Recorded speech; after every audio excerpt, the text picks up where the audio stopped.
morning, good afternoon, good evening, wherever you are watching us from.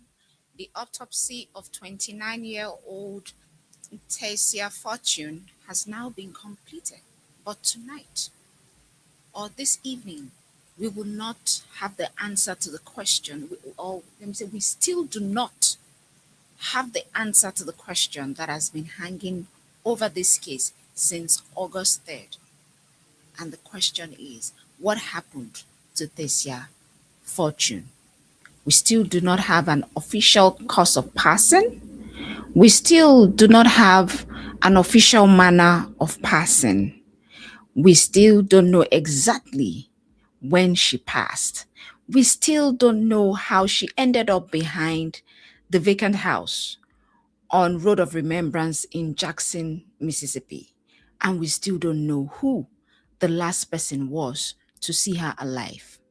But we do know more tonight than we know or than we knew several days ago. We now know more about Tasia's final visit with her family. We now know more about the man police questioned in connection with her passing. We know that he reportedly acknowledged having an argument with Tasia. We know that he remains jailed, but on a separate firearm charge, not for Tasia's passing. We know more about the vacant property behind which her body was discovered. And we know that the city of Jackson has not taken action concerning the condition of that property.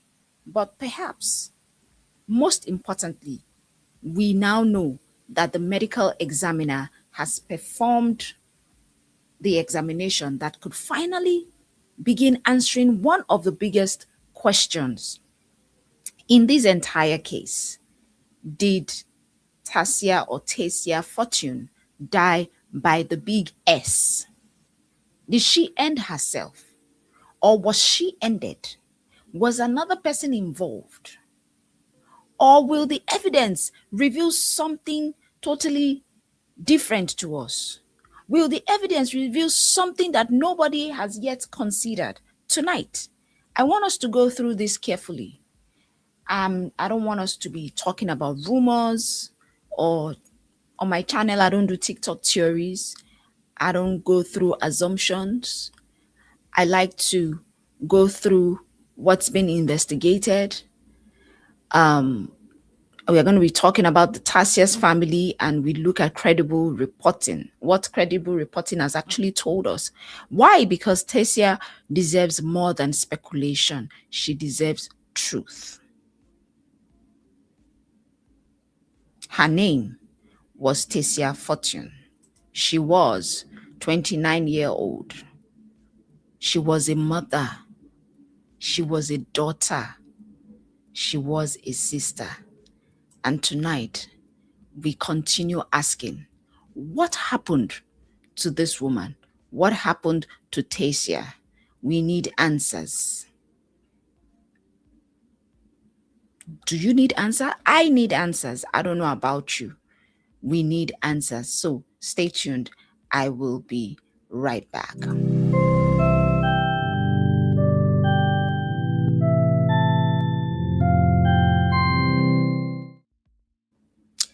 Hello, everyone, and welcome back to Yes Life Coaching Woman Stand in Your Power. My name is Femi, and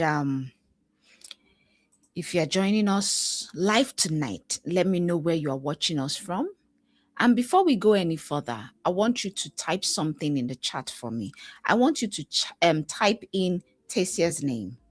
Her name is Tasia Fortune. You can type it in the chat below, because one thing I never want us to do on this channel is allow the circumstances of a woman's passing to completely erase the woman who lived before the headline. Tasia was not born on August 3rd, 2026. No. She was not born when the media started talking about the case. She had a life way before we knew her name. She had children. Yes, this woman had children. She had a family. She had memories. She had a beautiful life. Okay? Let me know where you are watching us from. Let me know where you're watching us from. And if you're watching, please do like the conversation or the live stream. She had a life. She had people who expected to see her again. And now these people are trying to understand how a woman they loved ended up hanging from a tree behind a vacant building in Jackson, Mississippi. So tonight live stream is going to be detailed because several things have changed since the last time we discussed. Now we are going to be talking about Tasia's autopsy, what her mother is saying, Tasia's final known family visit, the timeline investigators still need to reconstruct. We are also going to be talking about Terence. We are going to be talking about the reported argument between Anderson and Tasia. We are going to also be looking at what the police has found and have not officially called him. We are going to be talking about the vacant house, who owns that property, and why the city of Jackson has now become involved. We are also going to be looking at the calls for federal assistance, the historical concerns surrounding this kind of case, and the questions investigators still need to answer. But I want to make something very clear before we continue. Tonight, we are going to ask difficult questions. We are going to demand accountability, right? But we are not going to manufacture an answer simply because the real answer has not arrived yet. No, I don't do my things like that. I I I say that because distinction matters. We will not run on speculation. So let's begin with Tasia, 29-year-old woman. Okay? Mother of 4 children. I didn't know that before. Her family was based in Kentucky while she lived in Mississippi for more than a decade. Her mother's name is Christy Spivey or Spivey, and she has now spoken publicly about her daughter. And one detail from that interview really stayed with me. Her mother said she saw her daughter last on July 26th. She said she traveled from Mississippi to Kentucky for a family reunion. Now, think about that for the moment. This wasn't years before her passing. This wasn't even months. This was approximately a week before her body was discovered. Her mother described her as being in a peaceful place emotionally. She said that Tasia seemed better than she had been in a long time. And Tasia's mother had made her position clear. She says she does not believe that her daughter took her own life. She said that because the initial investigation came out and ruled it as a big S. And the mother is saying, no, my daughter she did not take her own life. Now, that is a mother's belief. Okay? And it is important. It deserves to be heard. But it's not the same thing as an official medical determination. And that distinction for me is why an autopsy matters so much. Okay? That's why an autopsy matters so much. Look at this woman. Look, just take a look at this beautiful woman whose life has been taken, gone too soon. Like, make it make sense. Just look at her. Pretty, full of life. This is why I always say that a headline can tell you how somebody passed, but a family will tell you how they live or how they lived. Her relatives described her as funny, said she was strong-minded. They described her as a lot of things: loving, beautiful, giving, a woman with personality. a woman with a story, a woman who mattered. So when you see these cases covered nationally, I want to ask you a question. Do you sometimes feel that we learn everything about their passing, but almost nothing about their lives? Tell me what your thoughts are in the comment section. Okay? Now, let's build the timeline, because this is where I believe investigators have tremendous work to do. Okay? Let's go ahead and take a look at the timeline. Let me share my screen. Let me share my screen. Remove that one, add that one. Okay. So, this is what the timeline tells us. July 26th, Tasia attended family reunion. Late July to early August, investigators working to reconstruct final movement. They're still working. August 3rd, Tasia she was discovered behind the vacant Road of Remembrance property. August 6th, Tasia was publicly identified. The following days, after August 6th, Terence Anderson was questioned. Reported argument was disclosed. August 10th, code enforcement notice placed on the vacant property. August 11th, which was yesterday, autopsy was performed, and as of today, official cause and manner of passing is still being awaited. We are still waiting for the official cause and manner of her passing. Okay, so that was a brief timestamp there. So the questions the investigators need to be asking now: who saw Tasia? Who spoke to her? Who spoke with her? Who texted her? Who called her? Where did she go? Who did she stay with? Where did she spend money? Was her cell phone active? Was she using social media? Was she on surveillance cameras? Did she transport services, did she use transportation services? Did she visit the Road of Remembrance neighborhood voluntarily? Or did someone take her there? And perhaps most importantly, what is the last independently verified sighting of Tasia Fortune alive? Because her mother's July 26th contact gives us a family timeline, but it doesn't necessarily give us Tasia's final confirmed sightings. So these are two different things. Now, the location where Tasia was found has been one of the most troubling elements of this case from the beginning for me. They say her body was found but before we go further, since they said her mother said something, let's watch that before we even go further. Let me see what her mom said. Let me share that with us. What her mom said. Give me a moment, people. Okay, so I'm going to share this now. I don't know if you are seeing it. Let me bring this one down and add that to the stage. And this is what her mother said. Let's watch this before we go ahead.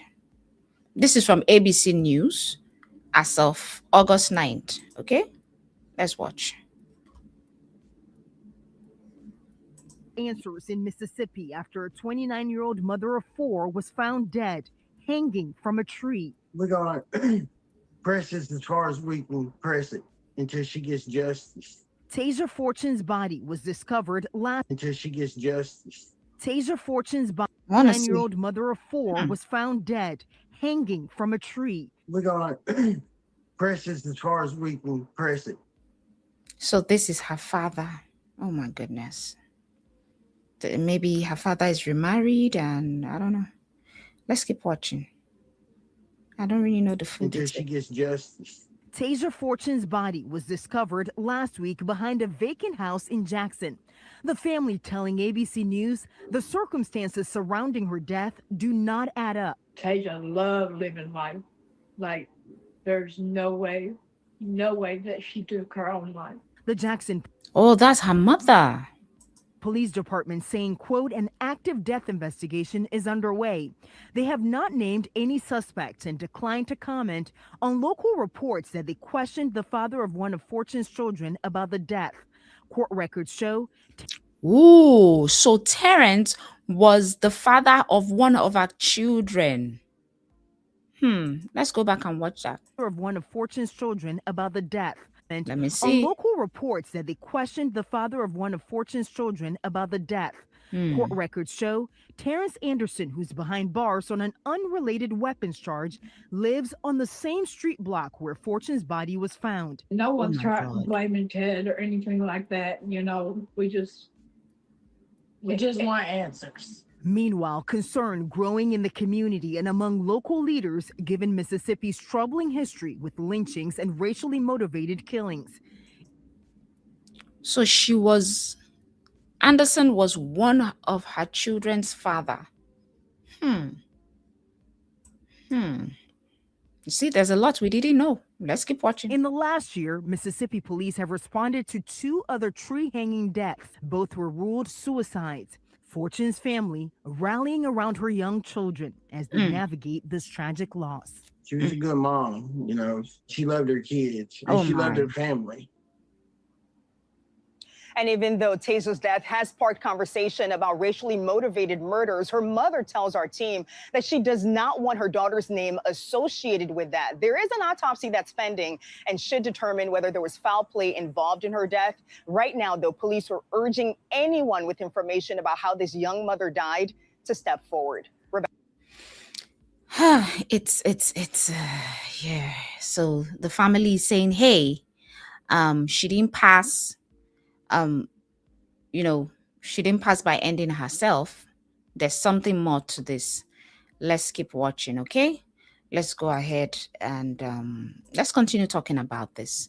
So we were talking about the location where Tasia's body was found. Tasia's body was found. And that's, to me, is one of the most troubling elements of this case from the beginning. Her body was found behind a vacant residence, not in a remote forest. It was behind a vacant residence. It was not miles away from civilization, a residential area. And that is the part that, gives, it just shocks me. And that immediately gives investigators multiple avenues, in my opinion, to explore. They should be asking questions like, who lives nearby? Who lives nearby? I mean, whatever investigation has to be done, has to be done. Who regularly travels down that street? Was she living with that man? Were there doorbell cameras that will have seen this? Or were there traffic cameras? Were there business cameras that will have seen this? Were there private security systems that they can check? Did anybody see a vehicle arrive? Did anyone see Tasia walking? And if she did it, how did she get up there? Was anyone seen entering or leaving the property? And then we have another huge question. Was that backyard actually where Tasia died? Or did someone take her there? Because finding a body somewhere does not automatically mean that that is where the passing occurred. Investigators will have to determine whether Tasia passed at the location or whether she was moved. So it's a lot of questions that need answers. And this is where forensic evidence becomes extremely, extremely important. In my opinion, I'm not a forensic person, but I believe they need to look at the soil, they need to look at fibers, they need to look at DNA. What else can I think of? They need to look at Footprints. What else? What else? What? Fingerprints. What else can I think of here? Yeah, they need to begin to look at her cell phone location information. They need to check her body for injuries. They need to look at evidence from the tree, evidence from the surrounding property. All these things could potentially help reconstruct what has happened. Okay? So now let's go to the biggest development since our previous live stream. Her autopsy has been performed. According to the local reporting, the Mississippi medical examiners performed the autopsy yesterday, August 11th. Now, that changes the conversation. Previously, we were waiting for the autopsy itself, right?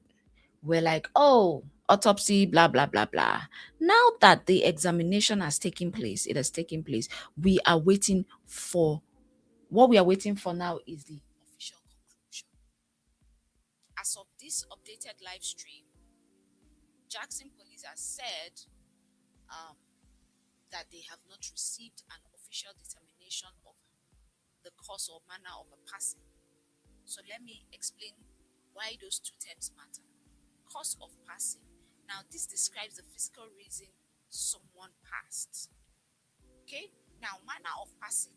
This one addresses how the passing is classified. So typically we would say, oh, maybe it's a homicide. Maybe it's a big S. You know what I mean? Maybe it was an accident.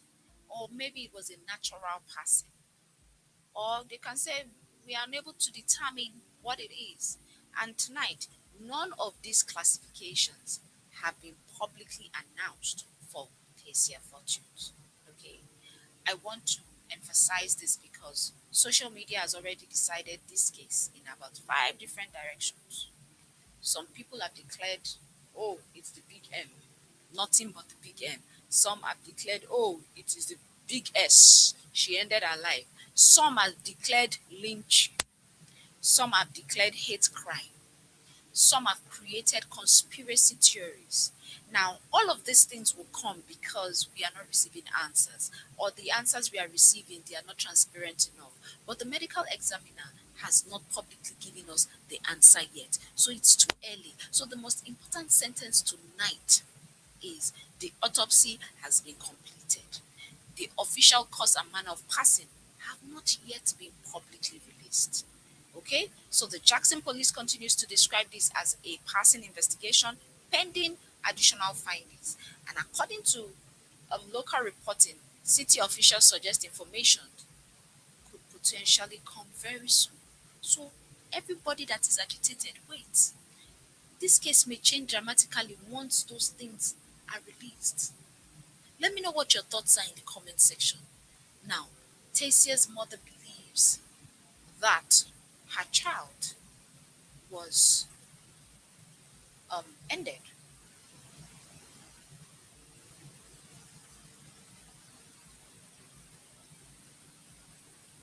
She believes her child was ended. She believes her child did not end herself. Okay? And she has also resisted automatically turning her daughter's passing into a racially motivated narrative before investigators establish what happened. I like that. Honestly, I like that. Um, it's good for us to hear what the investigators have said first before we jump into conclusions. I believe that is important. Okay, that is important because yes, a black woman hanging from a tree in Mississippi evokes extremely painful history. We cannot overlook that history. There is no way around that. The imagery carries historic trauma, and people are going to react emotionally to it, which is very, very well understood. But Tasia's mother appears to be saying, hey, find out what actually happened to my daughter first. Please, I need answers. And I think that is something we should respect. We all need to respect that. Justice should follow evidence. Let the evidence come. justice should not follow whatever theory gets the most shares. No. A lot of people have their opinions. You are allowed to say anything, okay? But let justice follow evidence. Now let's talk about Terence. We need to talk about Terence Anderson, okay? Because this man's name has become a central part of the public discussion around this case. Even on this my channel, a lot of people came and told me, take his name down, take his name down. But hey, we need to be precise. According to local reporting, Anderson is 65 years old and lives in the same general Road of Remembrance where Tasia was found. And he has been questioned by detectives investigating this woman's passing. So we cannot leave his name out of it. And again, during a court appearance involving another case, detectives reportedly revealed something significant. They say he acknowledged having an argument with Tasia. And that immediately raises question. For me, I don't know about you. But it is not itself an answer. This man reportedly denied having anything to do with this woman's passing. Authorities also reported they reportedly questioned him about whether he and Tasia had been in some form of relationship, but he reportedly denied that they were in a relationship. Now, here is where the timeline becomes crucial. Some reporting indicates the argument happened not long before Tasia was found. Some investigators need to establish what exactly did this, or when exactly did this argument happen, and what was said. What was this argument about? These are things that we need to ask. These are questions we need to ask. How did Anderson and Tasia know one another? And how long have they known each other? Did anyone witness this argument? Was there communication after this argument? Who contacted whom? Was it Anderson that contacted Tasia, or was it Tasia that contacted Anderson? These are questions we need to be asking. And critically, was Anderson the last person known to have seen this woman alive? We do not currently have those answers publicly, but I believe as time goes on, these questions will be answered. But then, why is Anderson in jail? That part is extremely important because a lot of social media headlines can become very misleading. Some say he is in custody, right? But he has not been charged with ending Tasia. All right? He was charged separately with being a felon in possession of a firearm. Let that sink in. And his bond was set at $250,000. That firearm charge, please listen and listen carefully. That firearm charge is separate from investigation into Tasia's passing. And at this point, there has been no public evidence establishing that the firearm had anything to do with Tasia. So when somebody says they arrested the man in Tasia's or in Tasia's ending, that is not an accurate description of the public record. A more accurate statement would be that police questioned him in connection with her passing. And he reportedly admitted having an argument with her. So therefore, he was, these facts, all of these facts for me are already serious enough. We don't need to add something investigators have not said. We can't insinuate. We can't think. We have our what do they call it? I mean, we have our opinions. We are entitled to our opinions. Here is another interesting issue. Okay, some local media reports have used the word person of interest when discussing Anderson. However, other reports note that they have not given him that designation. The police have not given him that designation yet. And that distinction matters because a lot of people will just see somebody's picture and they start screaming. You need to read, open your eyes and read, understand before you comment. A man questioned by investigators in connection with Tasia's passing, who reportedly acknowledged arguing with her. That is it. He is not the one that ended her. We don't know that yet. He was not designated as her M, the one that did it. We don't know that yet. Neither did they even say he is the suspect responsible. We don't know that. We simply don't have evidence supporting those conclusions right now. Okay? If you were investigating this case, what would be the very first thing you would want to verify about? Concerning that reported argument, put it in the chat. What would be the first thing you want to verify about the argument that was had? Because when argument comes into the picture, it's a different ballgame entirely. Okay, now let's talk about the property. That's another development that I think deserves much more attention.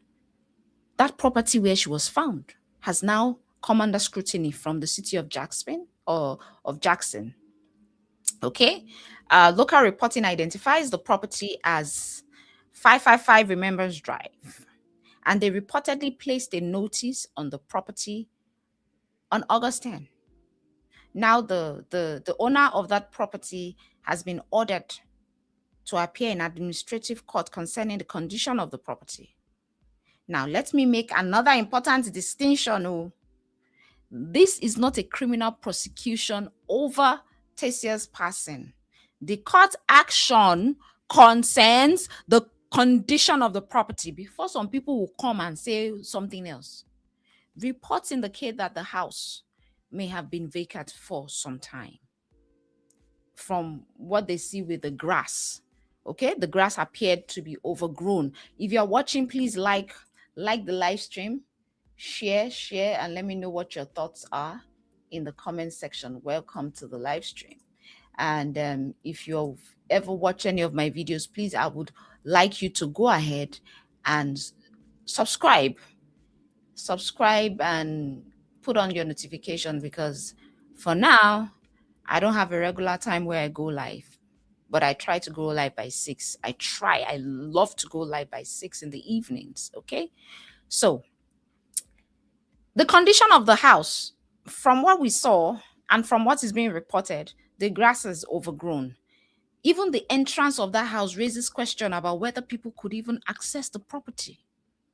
Okay, they said an air conditioning unit at the back of the property reportedly had protective chains, locks, and metal surrounding it. So none of that proves anything about Tasia's passing yet, but it makes one question in this case extremely important. Who had access to this house? Who had access to the backyard of this house? Was this house truly abandoned? Was it vacant but regularly visited? Did people use this property? Was anyone living in that property unofficially? Did neighbors see people coming into this property and going out? Did Tasia know anyone connected with these properties? With this property, I believe we will know as time goes on. Has she ever been to that property before? Did investigators search the inside of this residence? Have they collected fingerprints? Have they collected DNA? What has been collected so far? Okay. Did they see any personal belongings anywhere around the house? Could evidence inside the house tell us whether Tasia entered that house or not? These are questions that we are waiting and to hear answered. And these are questions that are worth asking. Now, let's look at who owns the house. Who is the owner of this house? Land Records Review, or or they reviewed by local media reportedly shows the property is owned by Jackson Property Trusts IV. I don't know what that is. The ownership history appears to involve previous owners as well. But once again, owners alone don't tell us nothing about how Tasia passed. We need to separate these two questions. Who legally owned the property? That's question one. Question two, who actually had access to or used that property around the time of Tasia's passing? So those may not be the same people, and investigators need to understand both. The administrative case could potentially result in the city ordering the property cleaned, secured, boarded, or even demolished, depending on the court's determination.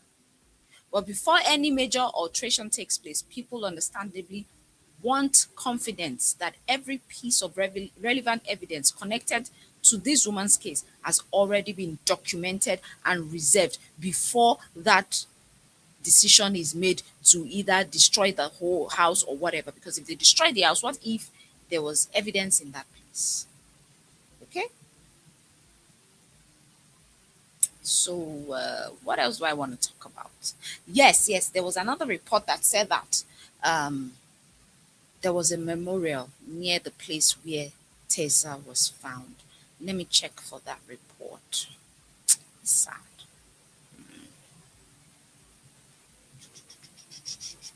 Yeah, okay. Let me see. This is the picture. Many, you know, there were balloons, there were, yeah. So they said also at the, I don't know if I'm sharing that. Oh, let me share this. I'm sorry.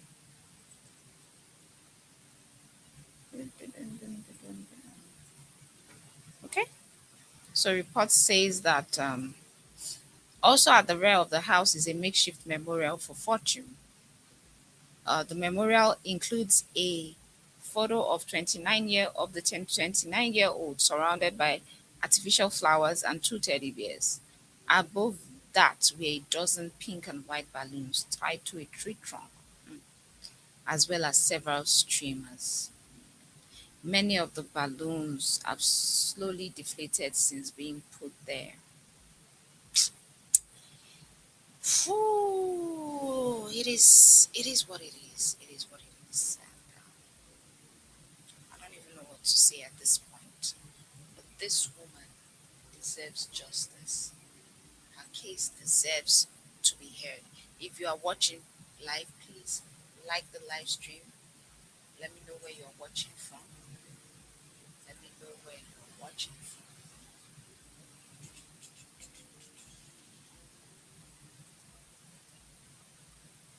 Okay. All right. So where were we? So yeah, that's that about the um, you know, the memorial.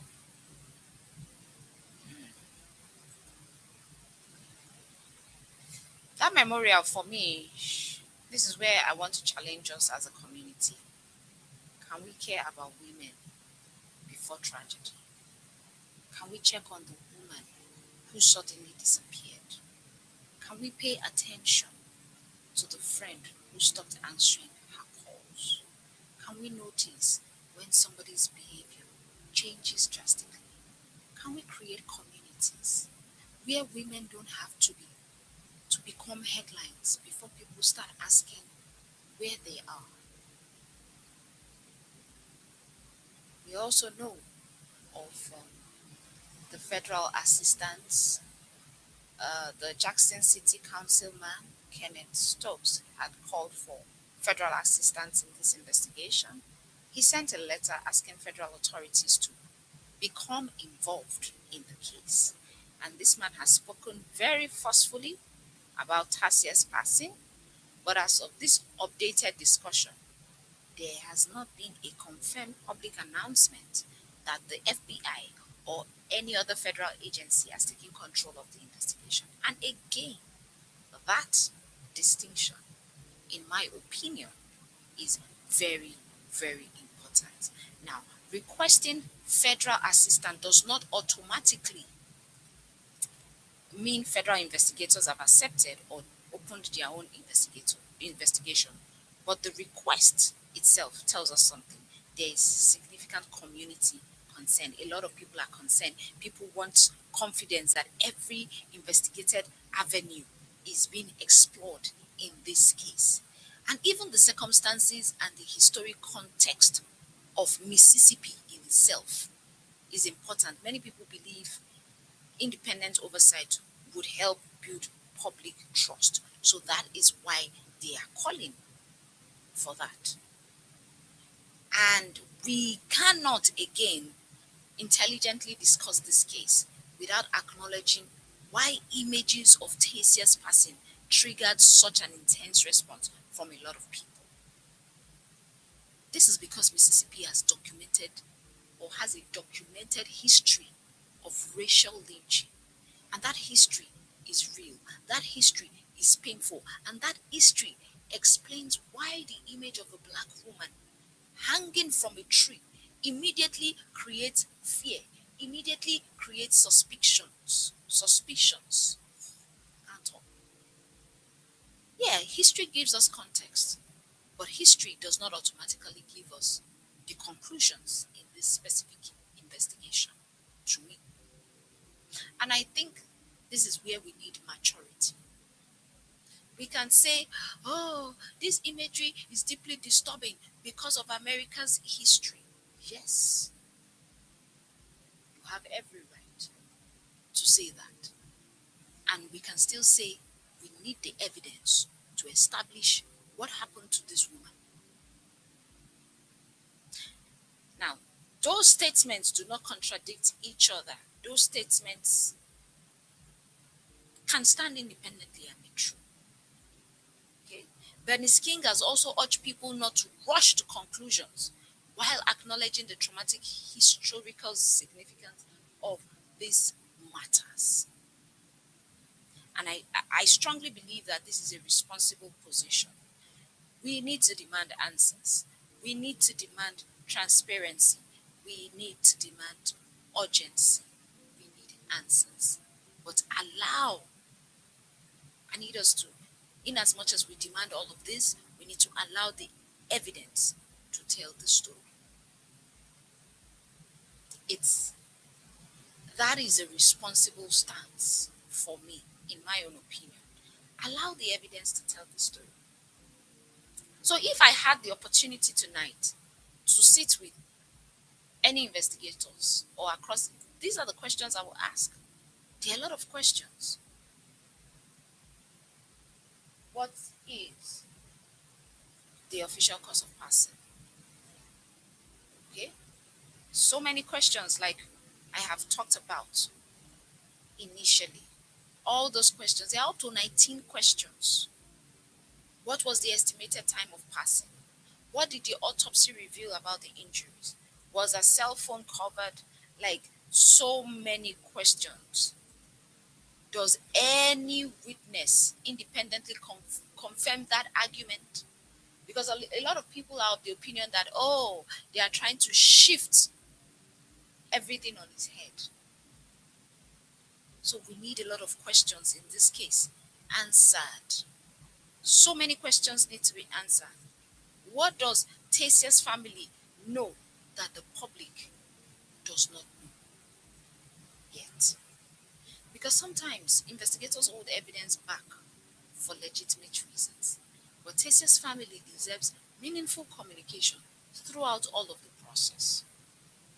If the family gets communication throughout the process, they will, they will handle the case differently. They definitely will handle the case differently. So, because we cover stories involving women, I don't want us to simply consume tragedy. I want us to ask questions. What can we learn? Don't confuse a lead with a conclusion.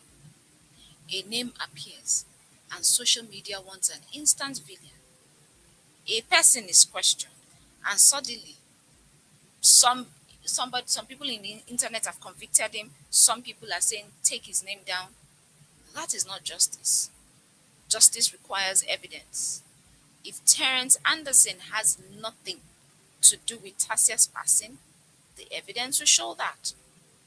If evidence establishes someone's involvement, then that evidence should be followed wherever it leads, in my opinion. But we should not manufacture guilt because we're impatient. We should not come to a drastic conclusion because we are impatient. If a woman disappears, don't immediately say, oh, she's grown. Don't immediately say, maybe she wants space. Nah. Or maybe she's probably with somebody. Sometimes she may be. But when somebody's behavior suddenly changes completely, please pay attention. Know the people that you love. Know their normal patterns. And when something feels dramatically wrong, please do ask questions. Again, we do not know whether Tasia's argument with Anderson has anything to do with her passing. But there is still a wider lesson here. Women sometimes normalize conflict until conflict becomes fear. You will say, oh, he just gets angry sometimes. Now, I'm not saying that he was the one that ended her. I'm just speaking generally. Okay? He threatened me, but he apologized. He followed me because he loved me. He has a weapon, but he has never used it. Not every argument becomes violence, but escalating threats, stalking, coercive behavior, physical intimidation, and weapon access should never be ignored. We still don't know what happened to that woman. We don't know what happened to her, but I'm covering this case to let you know that if you're dealing with threatening or controlling behavior, safely, you need to preserve evidence because that can become, very important. And if somebody has access to your device, seek professional safety planning advice before making changes that could increase your danger. Okay? Um, Now, I'm saying all this. Again, I am not saying he ended her. We do not know. But I'm looking at from that perspective. Women deserve urgency before any tragedy. Too many women become visible only after something terrible has happened to them. Now, suddenly, everybody's looking through old photographs. Suddenly, everybody's asking who she dated. Okay? Suddenly, everybody is searching her social media. Suddenly, everybody is asking, oh, um, didn't anybody know something was wrong? That is the deeper challenge for all of us. Pay attention while women are alive. You need to pay attention to your sister, to your mother, to your friend, to your siblings, to your co-worker. I want every woman watching this to do three things. You need to create a check-in circle. Identify one or two or three people who know your routine. Not all these 800 social media followers that you have, no. Two or three people who would actually notice if you disappeared. Number two, create an emergency code phrase. I keep saying that every time. Something ordinary tells someone you trust that, hey, I am not safe. Please get help for me. Number three, stop protecting dangerous behavior. You do not have to protect somebody's image at the expense of your safety. If somebody repeatedly threatens you, please tell somebody. I say that because we don't know the details of the arguments they had, we don't know what went down. If somebody is stalking you, document it. Okay? If someone uses weapons to intimidate you, take it seriously. And if you believe you are in immediate danger, contact emergency services or a qualified DV advocate who can help you safely plan your next exit. If there's anything I want you to take away from tonight, do not let anyone Do not let someone else's need for secrecy become the reason nobody knows you're in danger. Please tell somebody. Create a trail, create a circle, create a plan, because your life deserves urgency before your name becomes a hashtag, before you become a statistic. So there are several developments we now need to watch very closely on this case. We are now asking, what happens next from here? Number one, we need to look at the medical examiner's official findings. This could completely reshape the direction of this case. Okay. Number two, we need to see whether Jackson police officials identify any suspect, or whether they officially identify any suspect or person of interest. Number three, we need to see whether federal authorities respond to the request for assistance on this case.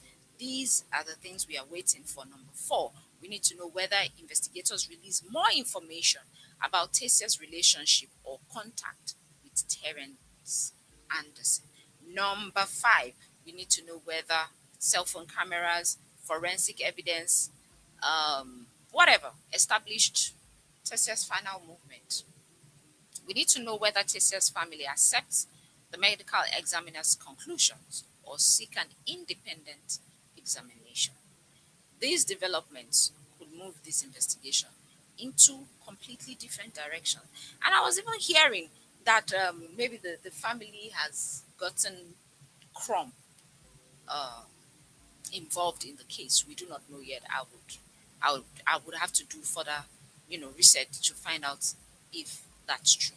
Before we close tonight, I want to hear from you. Keep the discussion, please. Keep the discussion respectful in the comment section. Okay? I want to hear from you. What information would you need before forming an opinion whether another person is involved? What is the biggest unanswered question in this case for you?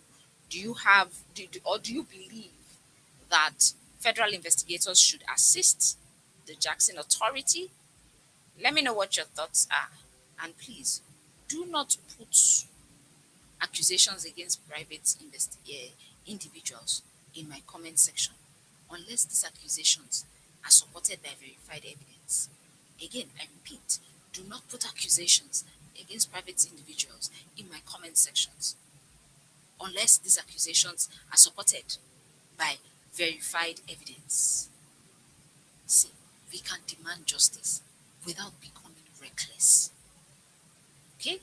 Let's be matured about the things that we demand for and how we go about this case. So if you want me to continue following this investigation, hit the like button, share the live stream. Please do subscribe to Yes Life Coaching Woman Stand in Your Power and turn on your notification. I am actively following the release of her findings, and when those findings are officially confirmed, we will break down exactly what they mean and what happens next in this investigation. If you're watching the replay, leave this in the comments. Her name is Tasia Fortune. Behind every case number is a human being. Behind every case number is a human being. And before you leave, if you are a woman who has spent years putting everyone else first, if you have lost your voice inside of a relationship, if you are rebuilding after betrayal, trauma, or emotional pain, if you know something needs to change, but you don't know where to begin, I want you to know that your next chapter does not have to look like your last one. Visit www.yeslifecoaching.com. Okay? Book a free discovery call. Let's talk about where you are, what has been holding you back, and what standing in your power could actually look like in your life. Once again, my name is Femi. Tonight, we talked about a case, but we remember a woman. Her name was Tasia Fortune. She was 29 years old. She was a mother, a daughter. She was loved, and her family deserves answers. The autopsy has now been completed. The investigation continues, and until credible evidence give Tasia's family those answers, we will continue following the facts, asking the difficult questions, and saying her name with dignity. My name is Femi once again. This is Yes Life Coaching Woman Standing in Power, and I will see you in the next live stream. Woman, stand.